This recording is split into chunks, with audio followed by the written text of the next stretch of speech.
Hi friends, എല്ലാവർക്കും അജൂസ് kitchen വേൾഡിലേക്ക് സ്വാഗതം. പനീർ ബട്ടർ മസാലയാണ് ഇന്ന് നമ്മൾ തയ്യാറാക്കാനായിട്ട് പോകുന്നത്. വളരെ ക്രീമി ആയിട്ട് അതുപോലെ വളരെ ടേസ്റ്റി ആയിട്ടുള്ള ഒരു പനീർ റെസിപ്പിയാണിത്. റെസ്റ്റോറൻറ്റിലൊക്കെ കിട്ടുന്നത് പോലെ അല്ലെങ്കിൽ അതിലും ടേസ്റ്റി ആയിട്ട് നമുക്കിത് വീട്ടിൽ തന്നെ തയ്യാറാക്കി എടുക്കുവാനായിട്ട് സാധിക്കും. വീഡിയോയിലേക്ക് പോകുന്നതിന് മുൻപ് നിങ്ങൾ എൻ്റെ വീഡിയോസ് ആദ്യമായിട്ടാണ് കാണുന്നതെങ്കിൽ ചാനൽ ഒന്ന് സബ്സ്ക്രൈബ് ചെയ്തേക്കണേ. അതിൻ്റെ അടുത്തായിട്ട് വരുന്ന ബെല്ലൈക്കൺ കൂടി ഒന്ന് പ്രസ് ചെയ്യുകയാണെങ്കിൽ ഞാൻ പുതിയ വീഡിയോസ് അപ്ലോഡ് ചെയ്യുമ്പോൾ ഉടൻ തന്നെ നിങ്ങൾക്കതിൻ്റെ നോട്ടിഫിക്കേഷൻ ലഭിക്കുന്നതായിരിക്കും. അതുപോലെ നിങ്ങളുടെ ഫ്രണ്ട്സിനും ഫാമിലിയിലുള്ള മറ്റുള്ളവർക്കും കൂടി ഒന്ന് ഷെയർ ചെയ്യണേ. അപ്പോൾ നമുക്ക് നോക്കാം ഇത് എങ്ങനെ തയ്യാറാക്കാമെന്ന്. ഇതിന് വേണ്ടുന്ന ഇൻഗ്രീഡിയൻസ് എന്തെല്ലാമാണെന്ന് നോക്കാം. അതിനായിട്ട് ഞാനിവിടെ പനീർ 1/2 കിലോ പനീറാണ് ഞാനിവിടെ എടുത്തിട്ടുള്ളത്. അത് അത്യാവശ്യം വലുപ്പമുള്ള കഷ്ണങ്ങളായിട്ട് ഞാനത് നുറുക്കിയെടുത്തിട്ടുണ്ട്. പിന്നീട് വേണ്ടത് ടൊമാറ്റോ ആണ്. ഒരു അത്യാവശ്യം വലിപ്പമുള്ള 2 ടൊമാറ്റോ ചെറിയ കഷ്ണങ്ങളായിട്ട് കട്ട് ചെയ്തെടുത്തിട്ടുണ്ട്. പിന്നീട് വേണ്ടുന്ന സവാള, അതും ചെറിയ ചതുര കഷ്ണങ്ങളായിട്ട് നുറുക്കിയെടുത്തു. അതുപോലെ ഇഞ്ചി, ഒരു വലിയ കഷ്ണം ഇഞ്ചിയാണ് ഞാനിവിടെ എടുത്തിട്ടുള്ളത്. വെളുത്തുള്ളി, ഒരു 6-7 അല്ലി വെളുത്തുള്ളി.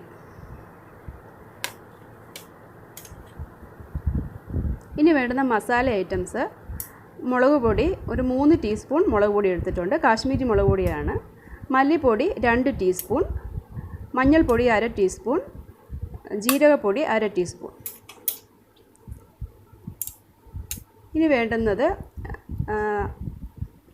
പറങ്കേണ്ടിയാണ്. അത് ഒരു 10-12 എണ്ണം പറങ്കേണ്ടി. അതുപോലെ പെരുംജീരകം, കറുവപ്പട്ട, ഏലയ്ക്ക, ഒരു 5-6 ഏലയ്ക്ക. ഇനി വേണ്ടുന്നത് കസൂരി മേത്തിയാണ്. അല്പം ബട്ടറും എടുത്തിട്ടുണ്ട്. ഇനി വേണ്ടുന്നത് ക്രീമാണ്. ഫ്രഷ് ക്രീം നമുക്കിതിലേക്ക് ആവശ്യമായിട്ടുണ്ട്. അതിനായിട്ട് നമുക്കൊരു പാൻ അടുപ്പത്ത് വെച്ച് അത് ഫ്ലെയിം ഓൺ ചെയ്യാം.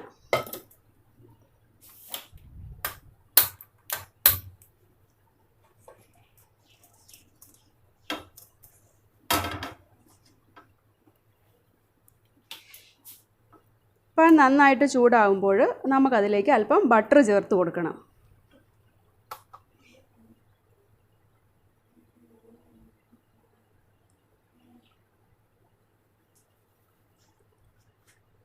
പാൻ ഇവിടെ ചൂടായി വന്നിട്ടുണ്ട്. അതിലേക്ക് ഞാൻ ഒരു 1.5 ടേബിൾ സ്പൂൺ, ടീസ്പൂൺ അല്ല ടേബിൾ സ്പൂൺ കണക്കിനാണ് പറയുന്നത്, 1.5 ടേബിൾ സ്പൂൺ ബട്ടറാണ് ഞാനിവിടെ ചേർത്തിരിക്കുന്നത്. ഇതിലേക്ക് അല്പം എണ്ണ കൂടി ഞാനിതിൽ ചേർക്കുന്നുണ്ട്. ഒരു ടേബിൾ സ്പൂണോളം ഓയിലും കൂടെ നമുക്കിതിലേക്ക് ചേർത്ത് കൊടുക്കാം. ഇത് ചൂടാകുമ്പോൾ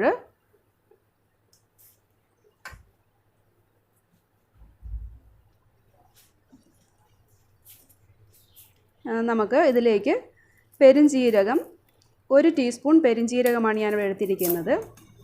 അതുപോലെ ഒരു ചെറിയ കഷ്ണം പട്ട, അതുപോലെ ഒരു 4-5 ഏലക്കായ, അതും കൂടി നമുക്കിതിലേക്ക് ചേർത്ത് കൊടുക്കാം. ഒന്ന് ചെറുതായിട്ടൊന്ന് മൂത്ത് വരട്ടെ.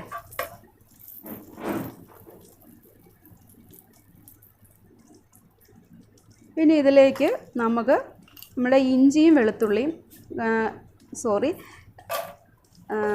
നമ്മുടെ കശുവണ്ടി പരിപ്പ് നമുക്കിതിലേക്ക് ചേർത്ത് കൊടുക്കണം. ഒരു 10-12 കശുവണ്ടി പരിപ്പാണ് എടുത്തിരിക്കുന്നത്, അതും ചേർത്ത് കൊടുത്തു. അതുപോലെ വെളുത്തുള്ളി ഇഞ്ചി നുറുക്കി വെച്ചിരിക്കുന്ന വെളുത്തുള്ളി ഇഞ്ചി, അതും കൂടി നമുക്കിതിലേക്ക് ചേർത്ത് കൊടുക്കാം. ചേർത്ത് കൊടുത്ത് ഒരു മിനിറ്റോളം ഒന്ന് വഴറ്റി കൊടുക്കുക. ഇഞ്ചിയുടെയും വെളുത്തുള്ളിയുടെയൊക്കെ ചെറുതായിട്ട് ആ പച്ചമണം ഒന്ന് മാറി വരുന്നത് വരെ ഒന്ന് വഴറ്റി കൊടുക്കാം.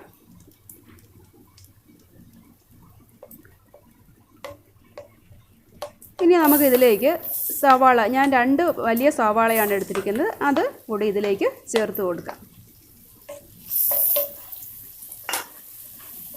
ഇത് നന്നായിട്ട് നമുക്കൊന്ന് വഴറ്റി കൊടുക്കണം.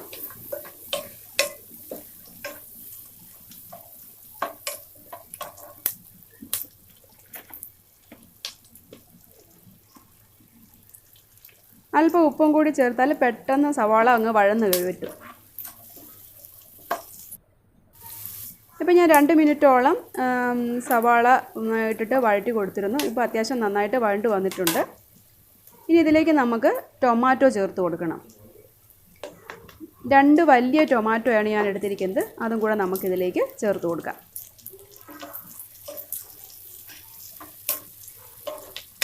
ഒന്ന് അടച്ച് വെച്ച് ഒന്ന് വെന്ത് വരണം. ടൊമാറ്റോ ഒന്ന് വെന്ത് വരുന്നവരെ നമുക്ക് അടച്ച് വെച്ച് വേവിച്ചെടുക്കാം.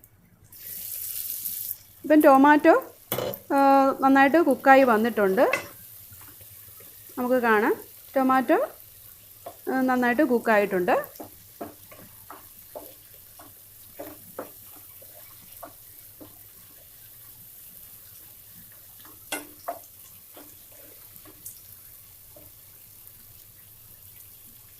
നല്ല വെള്ളമയമൊക്കെ ഒന്ന് ചെറുതായിട്ടൊന്ന് വറ്റി വരണം.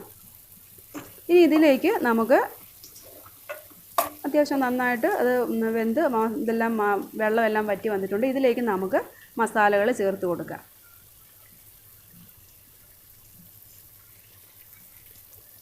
3 ടീസ്പൂൺ മുളക് പൊടി, അതുപോലെ മല്ലിപ്പൊടി 2 ടീസ്പൂൺ, അതുപോലെ ജീരകപ്പൊടി, അതുപോലെ മഞ്ഞൾപ്പൊടി അത് രണ്ടും 1/2 ടീസ്പൂൺ വെച്ച് അത് നമുക്കിതിലേക്ക് ചേർത്ത് കൊടുത്ത് നന്നായിട്ട് ഒന്ന് വഴറ്റണം. മസാലയുടെ പച്ചമണമൊക്കെ ഒന്ന് മാറുന്നവരെ നന്നായിട്ടൊന്ന് വഴറ്റി കൊടുക്കാം.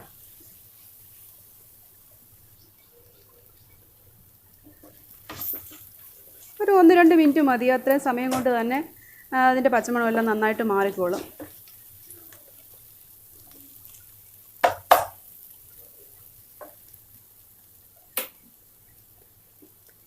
ഇനിയിപ്പം ഞാൻ ഇത് മസാല നന്നായിട്ട് മൂത്ത് വന്നിട്ടുണ്ട്. ഞാനിതിൻ്റെ തീ ഓഫ് ചെയ്ത് വയ്ക്കുകയാണ്. ഇത് നന്നായിട്ട് തണുക്കുമ്പോൾ നമുക്കിത് മിക്സിയുടെ ജാറിലേക്ക് മാറ്റി നന്നായിട്ട് അരച്ചെടുക്കണം. അപ്പോൾ ഞാനത് നന്നായിട്ട് അരച്ചെടുത്തിട്ടുണ്ട്. നല്ല പേസ്റ്റ് പോലെ ആവണം.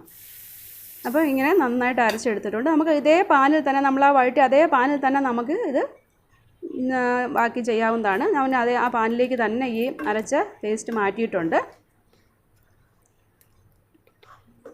ഇതിനകത്ത് ഞാൻ അല്പം വെള്ളവും കൂടെ ചേർത്തിട്ടാണ് ഇത് മിക്സിയിൽ അരച്ചെടുത്തത്. എന്നാൽ ഇപ്പോഴും നല്ല കട്ടിയായിട്ടാണ് ഇരിക്കുന്നത്. നല്ല തിക്കായിട്ടുള്ള ഒരു ഗ്രേവി ആയിട്ടാണ് ഇപ്പോൾ ഇരിക്കുന്നത്. ഇത്രയും നമുക്ക് തിക്നെസ് വേണ്ട. നമുക്ക് ഒന്നും കൂടി ഒന്ന് ലൂസാക്കി എടുക്കണം. ഒരല്പം വെള്ളവും കൂടി ചേർത്ത് കൊടുത്ത് നമുക്കതൊന്ന് കുറച്ചൊന്ന് ലൂസാക്കാം. ഒരുപാടങ്ങ് ലൂസാക്കാൻ പാടില്ല, എന്നാൽ അല്പം ലൂസാവണം. ഒരുപാട് ലൂസും ആവേണ്ട, എന്നാൽ ഒരുപാട് തിക്കായിട്ടും ഇരിക്കേണ്ട. ഒരു പരുവത്തിനുള്ള ഒരു കൺസിസ്റ്റൻസിയിൽ ആക്കിയെടുക്കണം. നമുക്ക് ഇത്രയും മതിയാവും. ഈ ഒരു പാകത്തിന് മതിയാവും.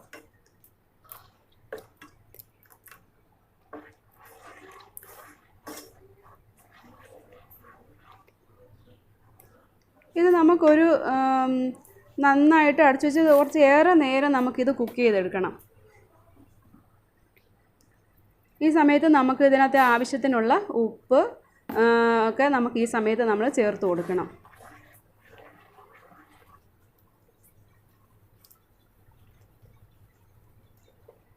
ഏകദേശം ഒരു 20 മിനിറ്റോളം ഇത് അടച്ച് വെച്ച് നമ്മൾ കുക്ക് ചെയ്ത് എടുക്കണം. എന്നാൽ മാത്രമേ അതിൻ്റെ ആ പച്ചമണം എല്ലാം ഫുള്ളായിട്ട് മാറി അത് നന്നായിട്ട് ഓയിലെല്ലാം മുകളിൽ വരത്തക്ക വേണം. ആ രീതിയിൽ വരുന്ന സമയം വരെ നമ്മളത് നന്നായിട്ട് കുക്ക് ചെയ്യണം. അപ്പം ഞാൻ ഇതിലേക്ക് അല്പം ബട്ടറും കൂടെ ചേർത്ത് കൊടുക്കുന്നുണ്ട്. ഒരു 1/4 ടേബിൾ സ്പൂൺ ബട്ടറും കൂടി ഞാനിതിലേക്ക് ചേർത്ത് കൊടുക്കുകയാണ്. അത് നന്നായിട്ടൊന്ന് മിക്സ് ചെയ്തതിന് ശേഷം നമുക്ക് ഇത് അടച്ച് വെച്ച് കുക്ക് ചെയ്യാം.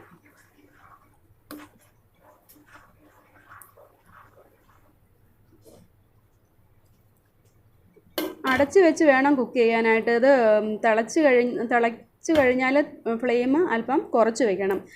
ഒരുപാട് അത് ഇച്ചിരി തിക്കായിട്ടുള്ള ഗ്രേവി ആയതുകൊണ്ട് നന്നായിട്ട് അത് തെറിക്കും. തുറക്കുമ്പോഴൊക്കെ വളരെ സൂക്ഷിച്ച് വേണം തുറക്കാൻ, ഇല്ലെങ്കിൽ കയ്യിലൊക്കെ നന്നായിട്ട് തെറിക്കും. അപ്പം ഞാനിത് ഒരു 20 മിനിറ്റോളം ഞാനിത് കുക്ക് ചെയ്തിരുന്നു. അടുപ്പിലൊക്കെ നന്നായിട്ട് അതിൻ്റെ ആ ഗ്രേവി തെറിച്ച് വീണതാണ്. അപ്പം നന്നായിട്ട് നമുക്കിവിടെ കാണാം, നന്നായിട്ട് ആ ഓയിലൊക്കെ തെളിഞ്ഞ് വരാൻ തുടങ്ങിയിട്ടുണ്ട്.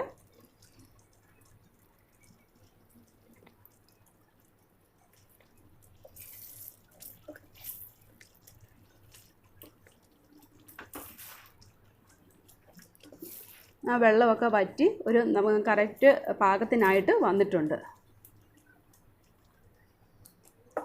ഇത്രയും സമയം നമ്മളിത് കുക്ക് ചെയ്തെടുക്കണം. ഇതാണ് ഇതിലെ മെയിൻ കുക്കിംഗ് ടൈം എന്ന് പറയുന്നത്. ഇത് മാത്രമാണ്. പനീർ ഇട്ടതിന് ശേഷം നമ്മൾ ഒരുപാട് നേരം ഇട്ട് കുക്ക് ചെയ്യത്തില്ല. അപ്പോൾ ഇനി ഇതിലേക്ക് ചേർക്കേണ്ടത്, നമുക്ക് ഗരം മസാലപ്പൊടി ചേർത്തിട്ടില്ല. നമ്മൾ ഇപ്പോഴാണ് ഇതിനകത്ത് ഗരം മസാലപ്പൊടി ചേർക്കുന്നത്. 1 ടീസ്പൂൺ ഗരം മസാല ഞാൻ ഇതിലേക്ക് ചേർത്ത് കൊടുക്കുന്നുണ്ട്.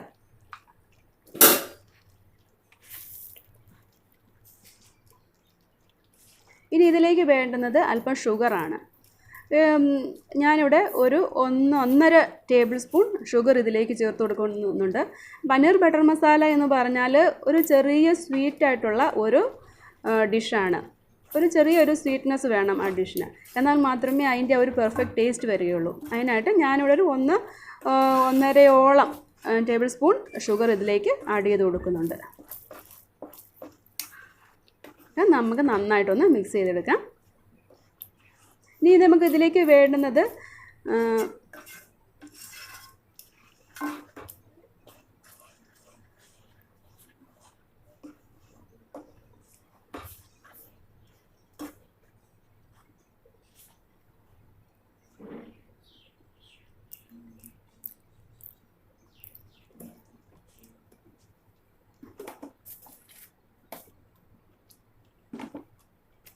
കസൂരി മേത്തിയാണ്. കസൂരി മേത്തി അത് നന്നായിട്ട് കൈവച്ച് നന്നായിട്ട് പൊടിച്ച് വേണം നമ്മളിതിലേക്ക് ചേർത്ത് കൊടുക്കാനായിട്ട്. ഞാനിത് നന്നായിട്ട് കൈകൊണ്ട് പൊടിച്ചെടുത്തതാണ്. ഇപ്പം തണുത്തിരിക്കുവാണെങ്കിൽ ഒരു പാനിലെങ്ങാനും വെച്ച് ചെറുതായിട്ടൊന്ന് ചൂടാക്കി എടുത്താൽ നന്നായിട്ട് പൊടിഞ്ഞ് കിട്ടും. അപ്പം കൈ കൊണ്ട് തന്നെ നന്നായിട്ട് അങ്ങ് പൊടിഞ്ഞ് കിട്ടും. അപ്പം അതും കൂടെ നമുക്കിതിലേക്ക്, ഇത് കസൂരി മേത്തിയൊക്കെ ഈസി ആയിട്ട് നമുക്ക് മേടിക്കാനായിട്ട് കിട്ടുന്ന ഒരു സാധനമാണ്. അപ്പോൾ അത് മിക്കവാറും എല്ലാ കടകളിലും നമുക്കിത് മേടിക്കാനായിട്ട് കിട്ടും. അപ്പോൾ അതും കൂടി ഇതിലേക്ക് ചേർക്കണം. കസൂരി മേത്തി ചേർക്കുമ്പോൾ നല്ലൊരു ബട്ടറിൻ്റെ ടേസ്റ്റ് കൂടുതലായിട്ട് കിട്ടും. അതും കൂടെ ചേർത്ത് നമുക്ക് നന്നായിട്ട് മിക്സ് ചെയ്യാം. നന്നായിട്ട് മിക്സ് ചെയ്തതിന് ശേഷം വേണം നമുക്കിനി ഇതിലേക്ക് പനീർ ചേർക്കാനായിട്ട്. പനീർ ചേർത്തിട്ട് നമ്മൾ ഒരുപാട് നേരം ഒന്നും കുക്ക് ചെയ്യത്തില്ല. ഒരു 2-3 മിനിറ്റ്, മാക്സിമം ഒരു 3 മിനിറ്റൊക്കെ മതി കുക്ക് ചെയ്യാനായിട്ട്. ഇടയ്ക്ക് മോളാണ് വന്നത്.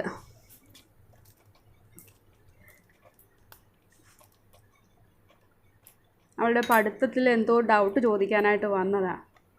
അപ്പം നമുക്കിതിലേക്ക് പനീർ, നമ്മൾ കാട്ടി വെച്ചിരിക്കുന്ന പനീറിൻ്റെ കഷ്ണങ്ങൾ ചേർത്ത് കൊടുക്കാം.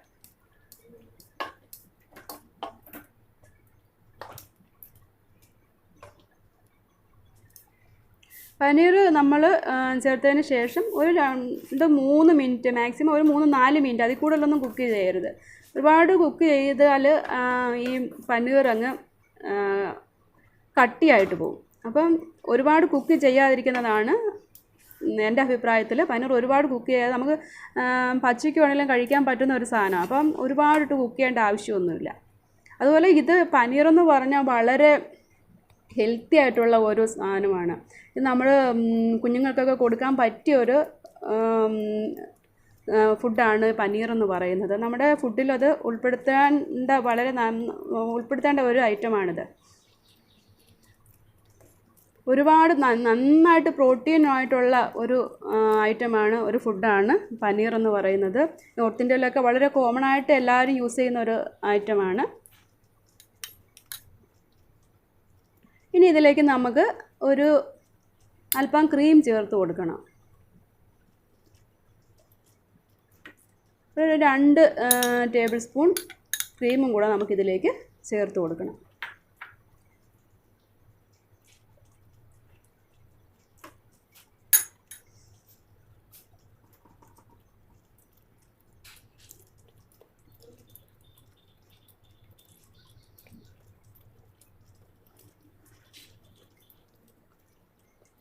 ഇത് വളരെ റിച്ച് ആയിട്ടുള്ള ഒരു ഡിഷാണ്.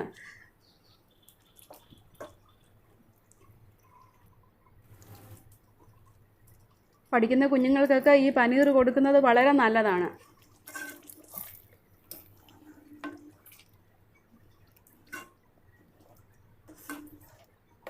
അപ്പോൾ ഇത് കൂടി ചേർത്ത് നമുക്ക് നന്നായിട്ടൊന്ന് മിക്സ് ചെയ്തെടുക്കാം.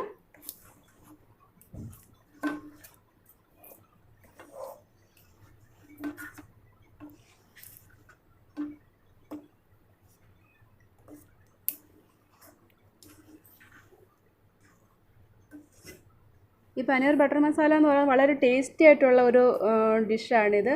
ഇത് നമുക്ക് റെസ്റ്റോറൻറ്റിലൊക്കെ പോയി കഴിക്കുന്ന അതിനേക്കാട്ടും വളരെ ടേസ്റ്റി ആയിട്ട് നമുക്കിത് ഇങ്ങനെ വീട്ടിൽ ചെയ്തെടുക്കാനായിട്ട് സാധിക്കും. ഇപ്പോൾ ഞാനൊരു 2-3 മിനിറ്റ് ഒരു 3 മിനിറ്റ് ഞാനിത് കുക്ക് ചെയ്തിട്ടുണ്ട്. ഞാൻ എന്നിട്ട് അതിൻ്റെ ഫ്ലെയിം ഓഫ് ചെയ്തു. സ്റ്റവ് ഞാൻ ഓഫ് ചെയ്തിരിക്കുകയാണ്. ഇനി നമുക്ക് ഇതിനെ ഒരു സെർവിങ് ബൗളിലേക്ക് മാറ്റാം.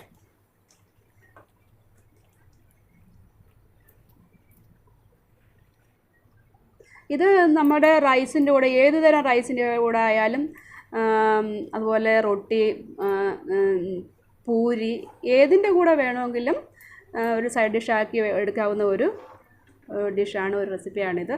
വളരെ എല്ലാത്തിൻ്റെ കൂടെയും ചേരുന്ന ഒരു നല്ലൊരു ഡിഷാണിത്. തീർച്ചയായിട്ടും നിങ്ങൾക്ക് ഇത് ഇഷ്ടപ്പെടുക തന്നെ ചെയ്യും. നിങ്ങൾ തീർച്ചയായിട്ടും ഇതൊന്ന് ട്രൈ ചെയ്ത് നോക്കുക. അതുപോലെ നിങ്ങൾക്കിത് ഇഷ്ടപ്പെടുകയാണെങ്കിൽ തീർച്ചയായിട്ടും ഇതിൻ്റെ അഭിപ്രായങ്ങൾ നിങ്ങൾ കമൻറ്റ് ബോക്സിൽ എഴുതി അറിയിക്കണം.